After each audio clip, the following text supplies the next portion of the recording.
विधानसभा उपचुनाव को लेकर विपक्षी दलों में सिरफुटवल शुरू हो गया है। जिस कांग्रेस के नेता कल तक प्रशांत किशोर को समर्थन देने की वकालत कर रहे थे, उसी कांग्रेस ने अब अपना उम्मीदवार उतारने की बात कह दी है, तो सहयोगी आरजेडी भी ताल ठोक रहा है। ऐसे में चुनाव से पहले ही कांग्रेस आरजेडी में भिड़ंत पर एनडीए नेताओं ने जोरदार पलटवार किया है। बीजेपी और जेडीयू के नेताओं ने कहा है कि विपक्ष की लड़ाई एनडीए से नहीं बल्कि उनकी आपस में ही लड़ाई है और ऐसे में बिखरे विपक्ष पर जनता कभी भरोसा नहीं करेगी, एनडीए को ही अपना समर्थन देगी। बांकीपुर में विपक्ष की लड़ाई भाजपा से नहीं आपस में है। जन स्वराज अलग उम्मीदवार उतार रहा है, राजद अलग दावा कर रहा है और कांग्रेस भी मैदान में उतरने की बात कर रही है। इस महागठबंधन में नेता, नीति और नियत पर ही सहमति नहीं है, वह भाजपा को क्या चुनौती देगा? चाहे वो तेजस्वी यादव हो या कांग्रेस हो। तेजस्वी यादव तो यूरोप के यात्रा पे चले गए हैं और कांग्रेस पार्टी तो पहले से ही बिखरी हुई है। दोनों में सिरफुटौल चल रहा है।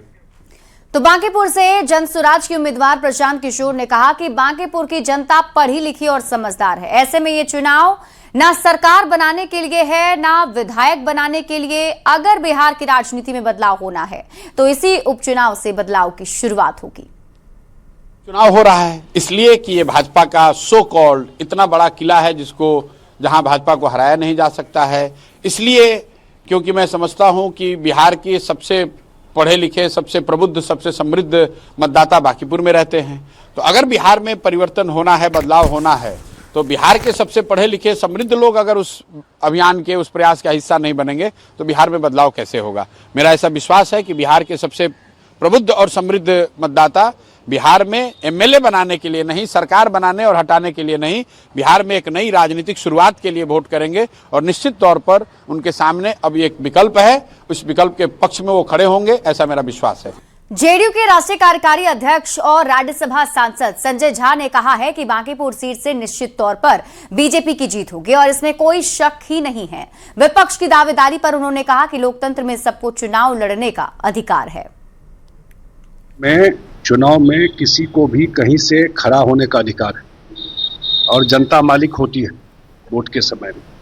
जहाँ तक बांकीपुर के चुनाव का बात है, ये पूरे बिहार के लिए इतनी बड़ी प्रतिष्ठा की बात है कि बिहार के ही आदमी जो नेता है उनको राष्ट्रीय अध्यक्ष बनाया गया भारतीय जनता पार्टी। और बांकीपुर में एनडीए जो हम लोगों को फीडबैक है, जो जानकारी है, बहुत बड़े मार्जिन से चुनेगी।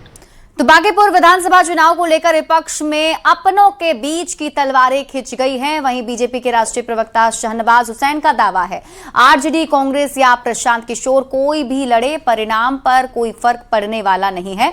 हाँ, इंतजार जरूर है। विपक्ष में इस बात को लेकर लड़ाई जरूर है कि बांकीपुर में नंबर 2 पर कौन रहेगा और नंबर 3 पर कौन रहेगा। शहनवाज हुसैन ने कहा कि प्रशांत किशोर सिर्फ चर्चा में रहेंगे और चाहे प्रशांत किशोर लड़ें, प्रशांत किशोर चर्चा में बहुत रहेंगे, क्योंकि पिछले बिहार विधानसभा चुनाव में कहीं पे जमानत भी उनके उम्मीदवार की नहीं बची थी। आरजेडी और कांग्रेस दोनों दावा कर रही हैं और दोनों के दावे जो हैं वो करने का उनका अधिकार है, ये उनका मामला है। सब लोगों को है कि नंबर 2 पे कौन आएगा, नंबर 3 पे कौन आएगा, इसके लिए प्रयासरत है। तो बांकीपुर उपचुनाव को लेकर बिहार के मंत्री संतोष सुमन ने भी विपक्ष पर तंज कसा है और उन्होंने कहा कि महागठबंधन के लोग चुनाव लड़ने से डर गए हैं और मैदान छोड़कर भाग गए हैं। संतोष सुमन ने कहा कि बांकीपुर का नतीजा बीजेपी के पक्ष में आएगा और उसमें किसी को कोई शक नहीं होना चाहिए। गठबंधन के लोग उस सीट पर चुनाव लड़ने से डर गए हैं, मैदान छोड़ के भाग गए हैं। पिछले चुनाव में कांग्रेस पार्टी वहां से चुनाव लड़ी थी, उसने हाथ खड़ा कर दिया। तो आप यही समझ लीजिए कि कितना डर है आज भी महागठबंधन के लोगों को। एनडीए राष्ट्रीय अध्यक्ष भारतीय जनता पार्टी का वो सीट है और हम समझते हैं कि वो सीट पर कहीं पर कोई दिक्कत नहीं है। उनकी पुरानी सीट है, उन्होंने काम किया है, जनता का आशीर्वाद उनके साथ है, तो कहीं कोई दिक्कत ही नहीं है। कौन लड़े, क्या लड़े, इससे क्या मतलब। और इसी